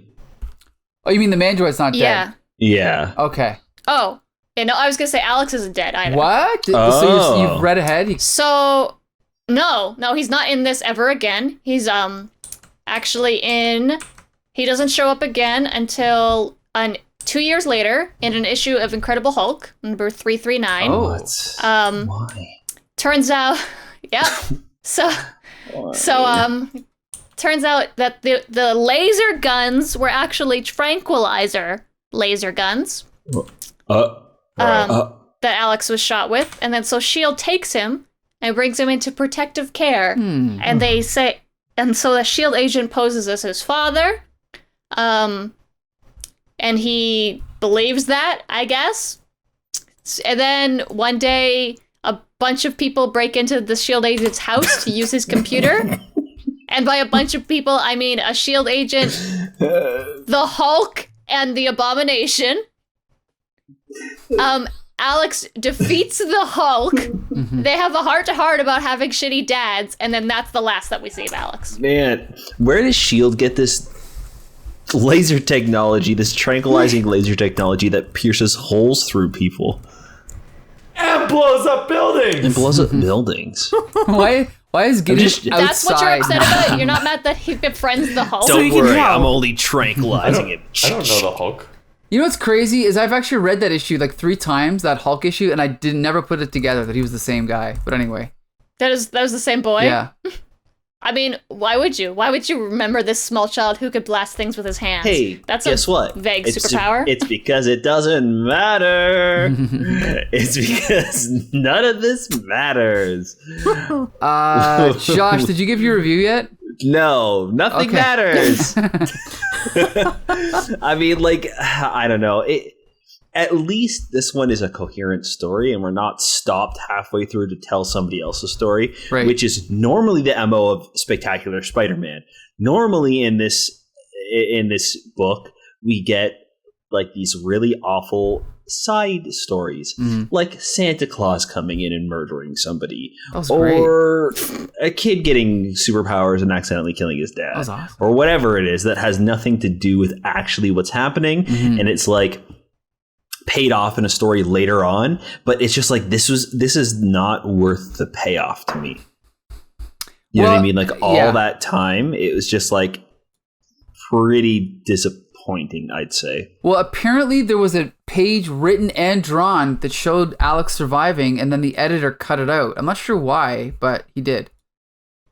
So Probably because he was sick of this kid. He's like, Fuck nah, them he's kids. dead. Fuck him. maybe. Okay. So, but yeah, we touched on this briefly. But Gideon, what did you think of the art in this issue? This one was kind of like in between the previous ones we've seen. Like the art style is way easier to understand. Like you could definitely tell what's going on in the foreground, the background. There was no like artistic point of view kind of thing going on.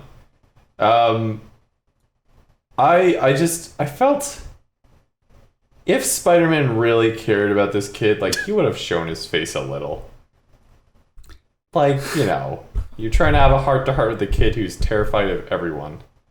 And you're just a giant black-suited monster thing trying to grab him. Right. Well, in the movies, Spidey, you know, rips his mask off a lot, but in the comics, he never, ever did that. Almost never. And that's why Alex died. There you go. Oh. Supposedly died. He's fine. He's friends with the Hulk Yeah. now. Better friends. Bex Luthor, what'd you think of the art? I liked it. It was the only enjoyable part of this thing. Oh.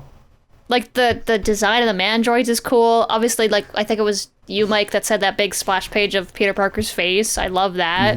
The picture he's holding of Spider-Man in action, I wish was a cover of a comic because it's actually like I love it. And like the Foreigner stuff was cool. Just to get a little backstory, be like, oh, him and Kingpin have worked together, and he's one of the only men that Kingpin respects. Like that means he must be powerful. But I feel like besides that, the whole Alex stuff is useless, and like Peter doesn't learn a lesson at all about this. He's like, oh, better save the kid. Tried to save the kid, didn't save the kid. Well, just a day in the life of Spider-Man, I guess. Like nothing. There's no consequence. And doesn't always have to have a consequence, but when you have a story that you've been hyping up for months and months and months, there should be some point to it. Right. And like, sorry, go ahead. I just want to say, it makes me think: is Spider-Man going to use this to be sad for the next 4 months now? Yes. Of course. Josh, you sound like you want to say something. Yeah, it's also really weird too that Peter just seems fed up with the kid too. Like there's never a moment where he's like trying to like console the kid or like talk to him and like help him out. It's just kind of it's a burden to him. Like he finally catches him and he's like, you shouldn't have run away, Alexander. Everything would have been fine if you didn't run away. It's like, are you kidding me? Like, what the fuck are you like? How is this helping at all? I don't know. I wasn't a huge fan of this one because I think that the story is pretty bland. We don't really get a lot of like fun or good like character moments either. Everybody's kind of just like paint by numbers written. Like there's no, I don't think anything really interesting happens to individually to the characters. So like, I don't know. This one just seems a little dull. More coherent than the other two issues, I will agree. Like you can follow and understand what's happening, right? But it's just kind of meh. Yeah. Oh, go ahead, Becca. Oh, I was just gonna say we forgot that they. I can't believe we forgot it, but they say that the Foreigner was Silver Sable's ex-husband. Yes. In this, this is when we find out that was a thing. Oh, which because he sends her orchids with a bomb and she throws it out the window. Wait, wasn't that? They were a thing. Sorry, by the way, wasn't that tied to a scene last week Yeah. she so in the last right. issue, she gets the orchids Right. and it goes orchids and throws them out the Wait, window. But that wasn't amazing. Because he calls her on the phone. that That's also when Peter's supposed to be missing. Yeah. And Peter's here. Oh, great. Ooh. Uh-oh. Whoops-a-daisy. Oh, man. So maybe the Kingpin and Foreigner got together before Peter came back? Yeah, I'm gonna assume. Sure. Anyway, Foreigner was married to Silver Sable, so that's fun. She seems a little young to be divorced, but whatever. Shit happens.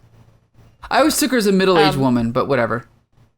Oh, really? Yeah. I guess Well, I'm just granted, like, when I'm almost 30 and my back hurts wait, a lot, when so I say couldn't. middle-aged, I mean 30, but I'm 45. But you know what I mean. Middle-aged, 30s. How long do you think people live for, Mike? Yeah, I've got it. Yeah, it doesn't matter. My facts aren't straight. We all die when we're 50, right? If only. I threw my back out scowling at that comment. Hey, I'm 45. I can say that. Anyway. Okay, so even though this story is really anticlimactic, I still recommend it because, again, it's the best of the bunch and the art is freaking awesome. Gideon, do you recommend this one? Yeah, man. This. Obviously, there's kids dying, so I'm not gonna advocate like that part. He didn't die, he's fine. Right now. But like, yeah, man, this was like, yo, you could understand what was going on, kind of. Well, more than the other two. Like, there's Spider-Man. He was in a black suit today. It's like, yo, he's a dope dude.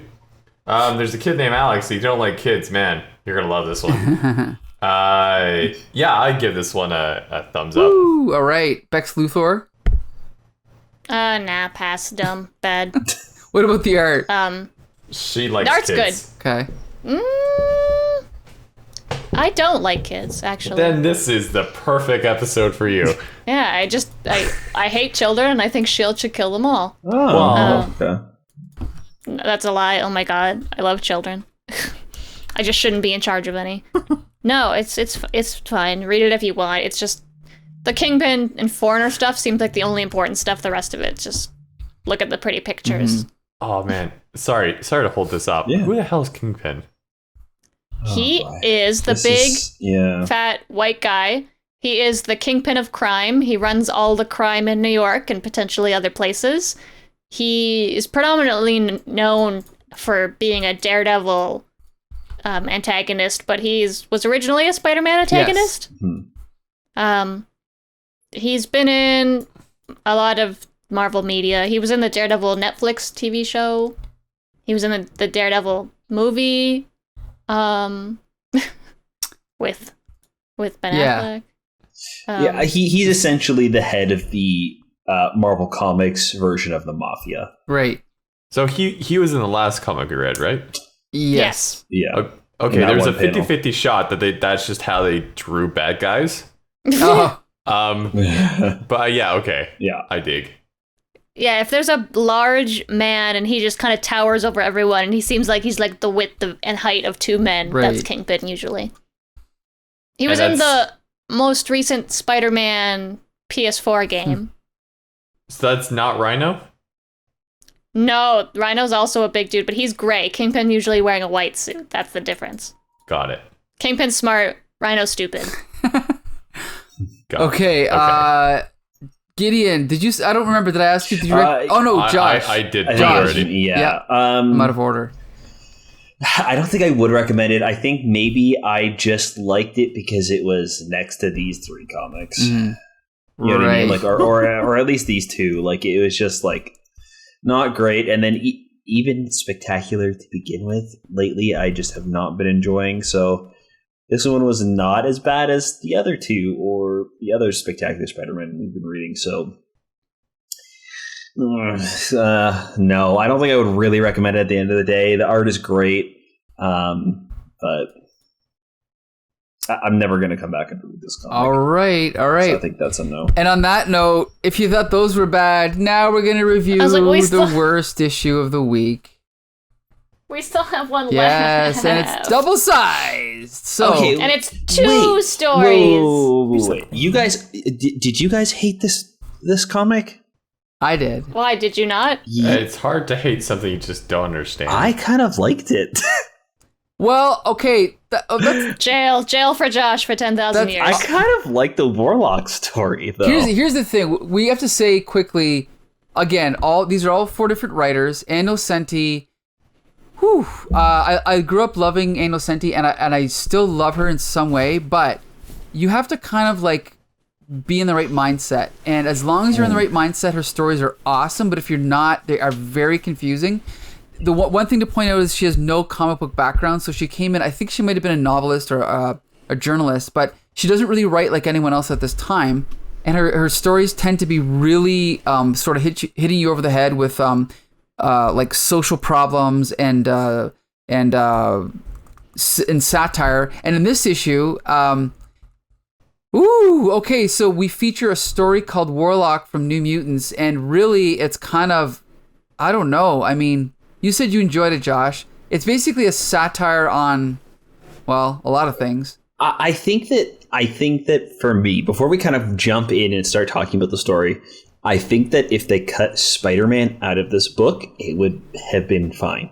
Yeah. Yeah. Because all of the stuff with Warlock, I really like. His interaction with these like 2 scientists are super fun. Right. I love this kind of like new fish out of water robot trying to become human and like understand what it feels like to feel. Right. I like all that stuff. Well, it kind of starts to fall apart when Spider-Man is thrown in because it's a Spider-Man comic book, so we've got to have him in here somewhere. Here's the thing: is this issue is confusing in a different way. The other ones, the first 2 we reviewed were confusing because they jumped around to different subplots. This at least follows one storyline. It's just that Ann Nocenti's dialogue is so unusual that it's almost like you have to focus, and if you don't concentrate and focus, your eye just slips off the page. But if you do almost put in a little bit of extra work, there is payoff because I think it is good. But okay, let's just try and explain this one. So, and also just so you know, Gideon, the New Mutants are basically the younger class of mutants in the X-Men. and the X-Men's Xavier School of gifted youngsters. So you obviously know the X-Men, right? Yes. Okay. So this is like the next, the second or third class of kids, and they're all supposed to be teenagers, and that's all you pretty much have to know. Warlock is not a mutant. He's an alien from another planet, and he just happens to be hanging out with them, and he's part of the team. So basically we start out with Warlock watching TV, doing his thing. Warlock doesn't speak like a human. He speaks with this strange speech pattern where he calls everyone, instead of saying my friends, he'll say self friend. Instead of saying me, he'll say self. And he's the only creature that speaks in second person. Right. Actually, like, man, that's actually real weird. Like, in programming language, that's exactly what you do. Like, if you need to change something. Yeah, if you need to change something about your own property, you say like self dot. And what are the properties? This is like bang on. I'm really into this now. That could be where they got it from, because he's supposed to be like a living, they call him techno-organic, so he's made of metal. So maybe that's where they got that from. Mm-hmm. So I don't remember why, but he decides to go off on his own, right? And he's gonna go and hang out in the city. Right. One of the mutants, I can't remember which one it is, like, kind of says goodnight to them. They all kind of stop in to see how he's doing. They say goodnight. She says sweet dreams, and he's like, what are dreams? And then she kind of like, well, it's like when you're sleeping, you kind of imagine things. It could be like a fantasy. You're fighting a dragon. And he, I'm not understanding, says, where do dreams happen? She was like, well, it could be anywhere. It could be the moon. It could be New York. So he's like, New York. So he waits till they go to sleep, and he decides that it's time for him to go out into the streets of New York and try to find what it means to dream. So he puts on a disguise, which is the Speed Racer car. Right. Which is hilarious because he's like consuming media, and that's how he's kind of learning about Earth.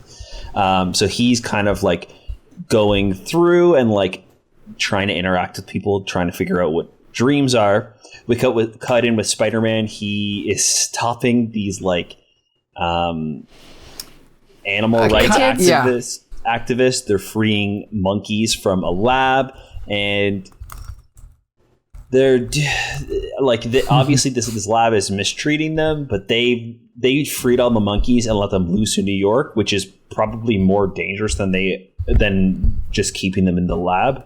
So Spider-Man and a couple of other people are kind of upset at them for this because while they their cause is just, the way that they went about it was pretty shitty.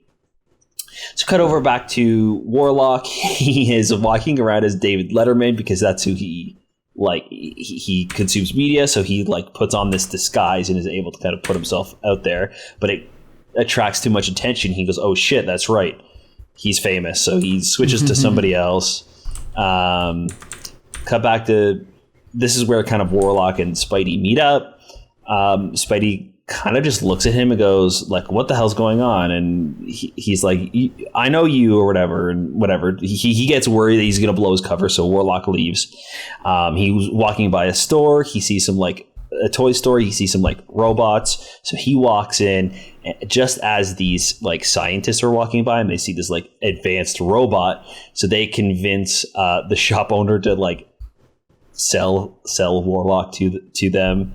And they bring them back to their apartment where they're doing all of these cool tests on different machines, and they're talking to him, and they decide to kind of feed him because he's talking about how he's hungry, and they they feed him all this energy, but it overpowers him, and he consumes too much.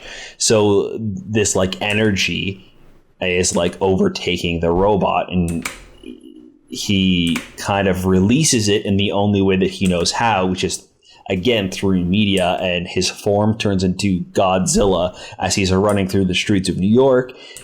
This is when Spidey comes back into play and tries to stop him. He turns into King Kong, and he's got one of the female scientists, and he climbs up a building, and it kind of all ends as, to release this energy, he kind of implodes on himself, so he turns into a rocket, shoots up into the sky, and explodes. And they think that Warlock is dead, but it turns out that pieces of him kind of fall to the ground, and with the scientists' help, they're able to kind of bring him back. And he returns back with the New Mutants, and it's kind of a nice little happy ending where he kind of learns what it means to be a human and a kid, and what it means to dream. So he kind of finally takes on his own human form as the New Mutants kind of figure out what happened through what Spider-Man tells them. Yeah, and that's that one. Well, that's that first story. And that was the end, and nothing else happened, and we don't have to talk about the rest. Right. There is another story, and I actually forgot it existed. We'll just talk about it briefly. It is a dream? The whole thing's a dream. Yeah. Oh shit! I didn't read this. That's okay. That's That's fine. fine. Now that to be honest, I read it up until it was I found I realized it was a dream, but then I was okay, cool, and I just skimmed it, okay, cool, he's having a bad nightmare. Yeah, all these bad guys are here, and done. Yeah, you don't really need to read it. Yeah, he's dreaming, and the hobgoblin breaks into his apartment, or Aunt May's house, I guess, and he's only in his underwear. Oh my god, and he knows that Peter Parker is Spider-Man, so Spider-Man's hold on, Hobby, I gotta go check on my Aunt May. You stay here. Closes the door to his bedroom, goes back into the hallway. Aunt May's there. Kingpin shows up. Kingpin and Aunt May flirt a whole lot. Black Fox shows up. That's his name, right? That was Star Fox. Oh wait, No. let's Oh jump my back god! to Oh it. no! Different one. Black Fox shows up, and he stabs him, I guess, and drags blood everywhere, and then everyone knows he's Spider-Man. J. Jonah Jameson yells at him. Black Cat yells at him. Then he wakes up from his dream because the phone's ringing, and turns out he missed another date with Mary Jane. Big shot of Spider-Man's dick and just his ripped body. And then he swings off, and that's it. So really important that we added that little story at the end here. Well, it was filling pages. That's about it, right? Just put blank pages then. Okay, so We can make notes. It just a blank white page that says "Draw Spider-Man here." Spider-Man coloring. I don't know if you guys noticed it's drawn by Mike Mignola, who created Hellboy. Wow. That's fine. Not his best work. Yeah, it's not bad, but anyway.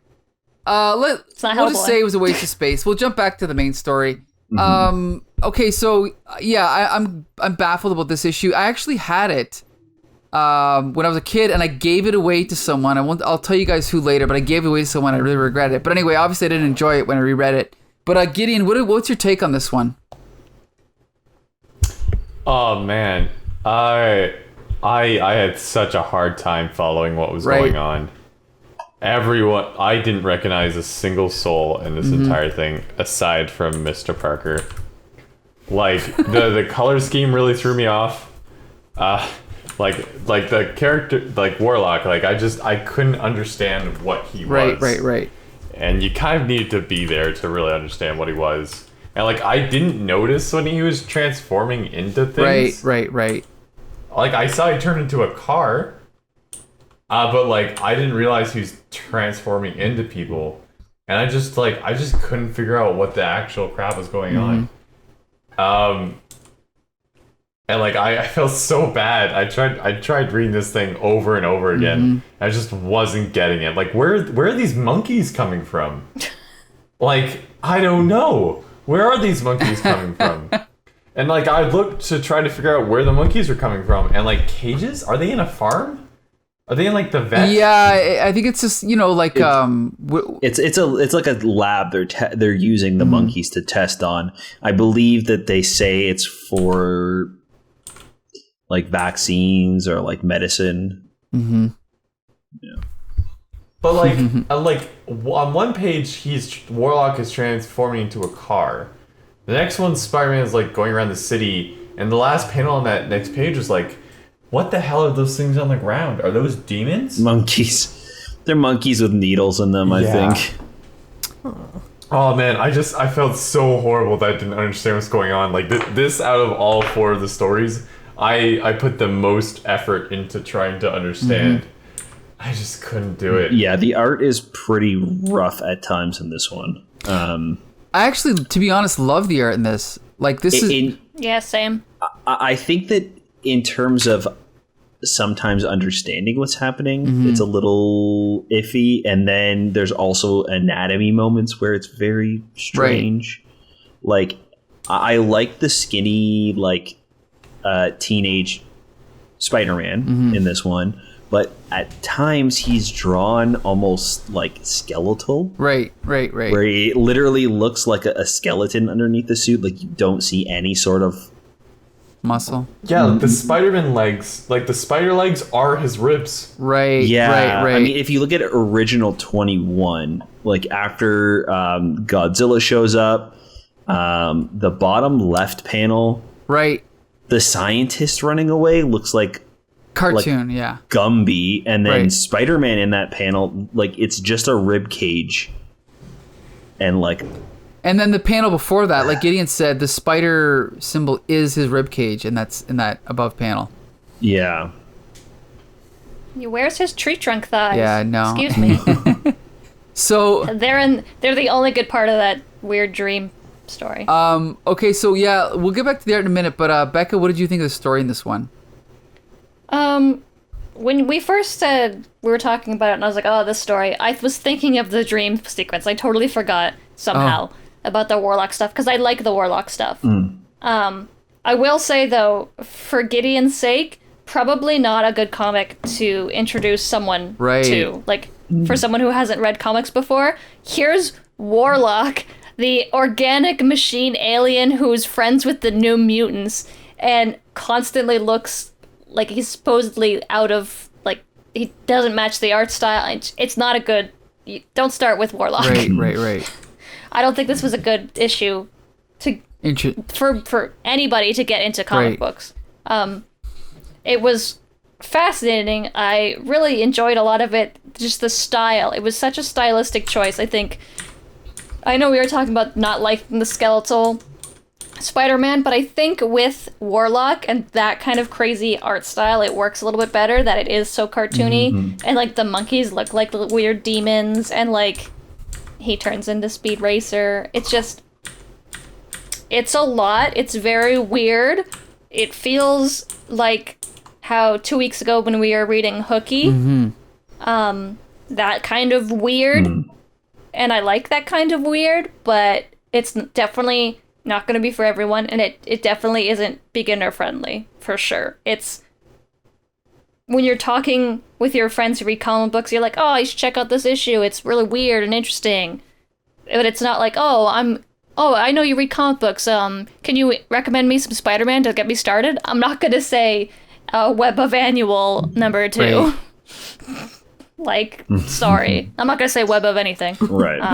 Well, the thing is I think that I appreciate what she's trying to do with the animal rights activists. Like, she's trying to play with this issue and kind of give both sides to the story. But everything that happens with Warlock, like once he turns into Godzilla, I feel like it just becomes almost like stream of consciousness. Like, well, I know Art Adams likes to draw monsters, so let's stick that in there at the end. And that's what I feel like happened, where it was the beginnings of a good story, but then it just turned into, let's just go crazy and have fun, And so it's a fun issue and it's a fun story, but it's definitely off-putting to a new reader. And it ends up not really amounting to much, unfortunately. Yeah, I think, again, it has something to do with Spider-Man's part in the story. It doesn't... maybe I'm just missing it, but I don't see the connection between the animal rights activist and the Warlock story. Right. I don't remember there being a connection. I mean, maybe it was like Peter learns a lesson. Right. Well, I think it would have been much better to have the scientist be the one to like solve the problem, and it's their story. Like when Warlock first shows up, even like he bumps into Peter, and Peter's like, "Should I do something? Something seems wrong there." I'm not gonna worry about that. I'm gonna chase these like animal activists that the police should be handling instead. It's not like it was like a major crime or like a supervillain on the loose. It was just some like protesters taking it too far. Right. So it just feels weird that he's really in the story. I didn't mind him turning into like Godzilla and King Kong at the end. It felt because it's like part of who he is, right? Like it's already established even from like the first page of this comic that he is a being that literally consumes media to essentially live and to learn about humans and society and everything. So the fact that he would use this as like, this energy is taking over him and he's like extremely powerful and it's like making him gigantic, it would make sense that he would turn into something that he's familiar with. It almost kind of reminded me of like it kind of reminded me of Guardians of the Galaxy Volume 2 when Peter Quill is using his powers to make like Pac-Man, and Ego turns into David Hasselhoff. You know what I mean? Like it's established from the beginning that it's very like Peter is very immature and like holds on to like the human side of him and the things that he liked when he was a human or on Earth at least. And he was only on Earth when he was a child, so of course he's going to be kind of childish and keep those like memories with him. So I kind of like this, and I love this like weird techno-organic robot that is like abstract. Like he changes from panel to panel what he looks like, and it really feels like he's constantly moving and shape-shifting, and there's no like one physical form of him. So I don't know. I had I had a lot of fun with this story, but I can also understand why somebody would not be as into this.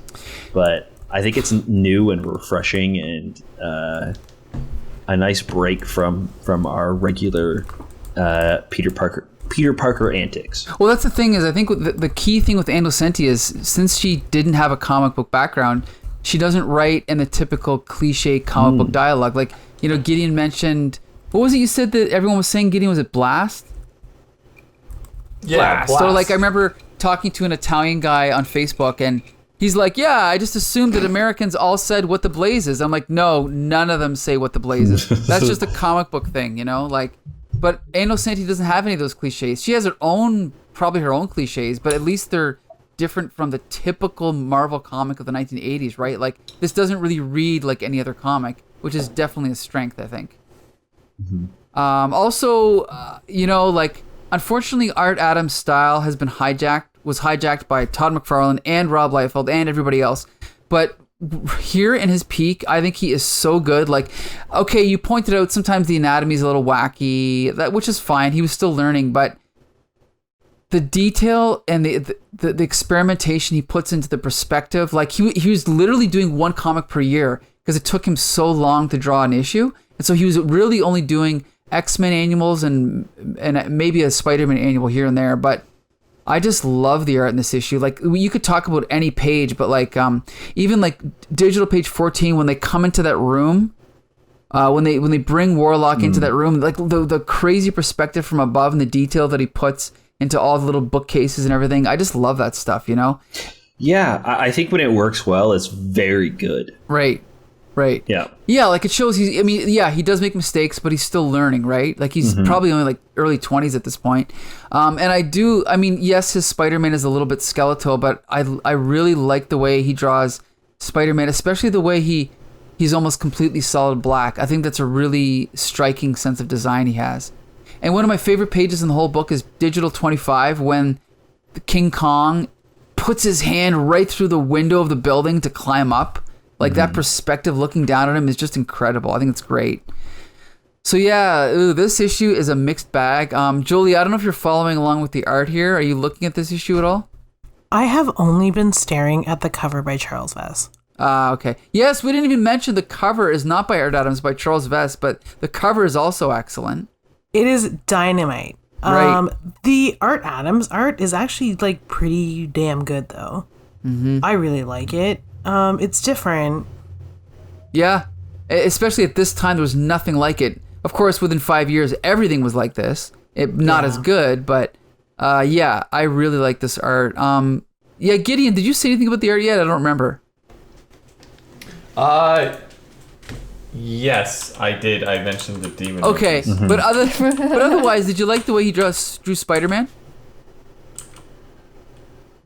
Yeah, you know what? The colors were very, very well done. Like there was no shading either. It was drawing the highlights in white, right? Everything else in black, and the logo in black. Or sorry, in the logo in white.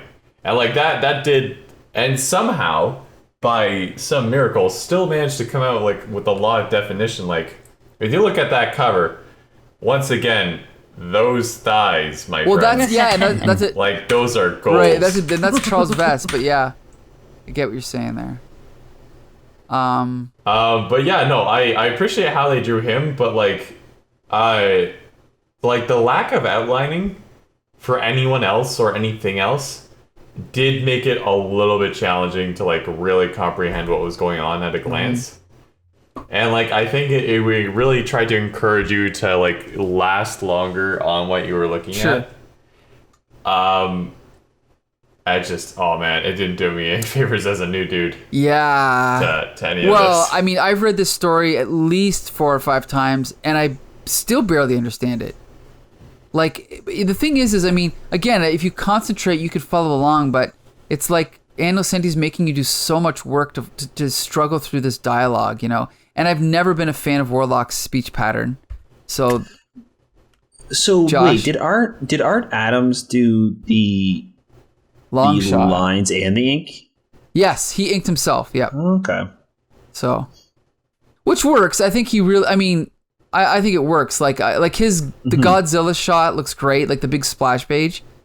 You know, the way it's like this big giant monster, but he's like delineating all the little scales and stuff. Like I think he's really good at that stuff. So. But yeah, same team that gave us Longshot, and we had very mixed feelings about Longshot as well. So they're back for more here. So definitely, definitely not an issue, a good issue for a new reader. Would I recommend this? only if you've read other Spider-Man and New Mutant stories, and then if not that, then at least read it for the art. But the story is very obtuse. Is that a good word to describe a story like this? I don't know, but yeah, it's very hard to get through.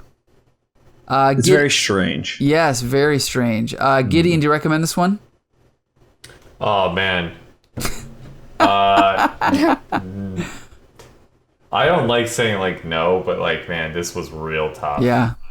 I just couldn't do it. I felt really bad that I couldn't do it too. Like this, like people love comic books. I can't just say no. This comic book sucked. I do that all the time. You listen to Becca anyway.